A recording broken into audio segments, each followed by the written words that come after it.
வணக்கம். இன்றைக்கு பொருட்பாலில் அங்கவியலில் வினை செயல் வகை அந்த அதிகாரத்தில் 10வது குறள் 680வது குறள். உரை சிறியார் உள்நடுங்கல் அஞ்சி குறைபெறின் கொள்வர் பெரியார் பணிந்து. உரை சிறியார் உள்நடுங்கல் அஞ்சி குறைபெறின் கொள்வர் பெரியார் பணிந்து.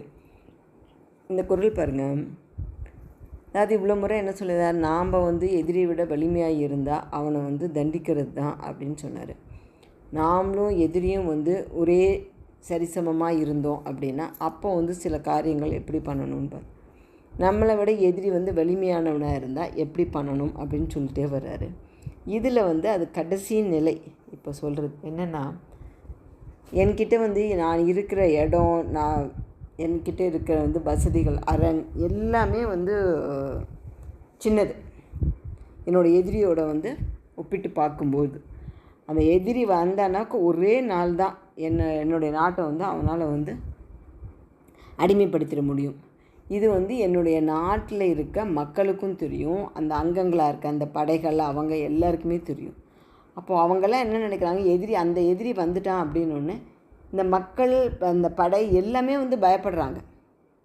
அந்த எதிரியை நம்ம எப்படி சமாளிக்க போகிறோம் அப்படின்ற பயம் இயல்பாக வந்துடுது. ஏன்னா நம்மக்கிட்டே இருக்க வசதிகள் பத்தாது அப்படிங்கிறது ரொம்ப சுலபமாக எல்லாருக்கும் தெரியாது. அந்த மாதிரி இருக்கிற சமயத்தில் என்ன பண்ணணும் அப்படிங்கிறது தான் இங்கே சொல்கிறாரு. ஏன்னா நம்முடைய நாட்டையும் பாதுகாக்கணும், என்ன அதே சமயத்தில் நம்முடைய கௌரவத்தையும் விட்டு கொடுக்கக்கூடாது. அப்போ எப்படி பண்ணணும் அப்படிங்கிறத இதில் சொல்கிறார் பாருங்கள். உரை சிறியார் அப்படின்னா நாம் இருக்கிற இடம் சின்னதாக இருக்கிறது.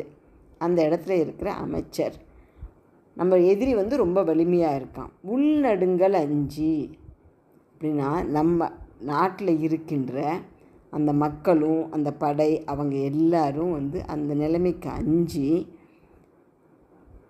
அப்படி ஒரு சூழ்நிலை வந்ததுன்னா என்ன பண்ணுறது அப்படின்னா, குறைபெறின் கொள்வர் பெரியார் பெரிந்து பணிந்து.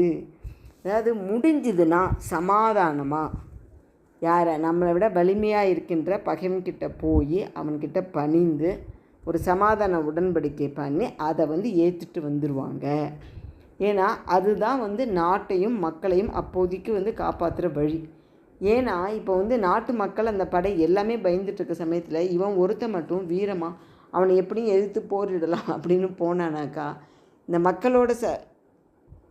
மக்களோட ஒத்துழைப்பும் இல்லை, படையோட ஒத்துழைப்பும் இல்லை அப்படின்னா எல்லாத்தையும் இழந்துட்டு நிற்க வேண்டியதாக இருக்கும். இவரோட உயிரும் போனாலும் போயிடும். அமைச்சர் அப்படின்னா அமைச்சர், அரசர் எல்லாரோட உயிரும் போனாலும் போயிடும், நாடும் போயிடும். அந்த சமயத்தில் அப்படி ஒரு முட்டாள்தனமான முடிவை எடுக்காமல் என்ன பண்ணணும் அப்படின்னா, அந்த எதிரி நாட்டு அரசன்கிட்ட போய் ஏதோ சின்ன சமாதானம் பண்ணிவிட்டு அந்த மக்களையும் படைகளையும் அப்போதைக்கு காப்பாற்றிட்டு அவனுக்கு காலம் வலிமையான காலமும் இடமும் தோதாக வரும் வரை பொறுத்திருந்து அப்புறம் என்ன பண்ணுறதுன்னு பார்த்துக்கணும். அதை தான் இதில் சொல்கிறாரு.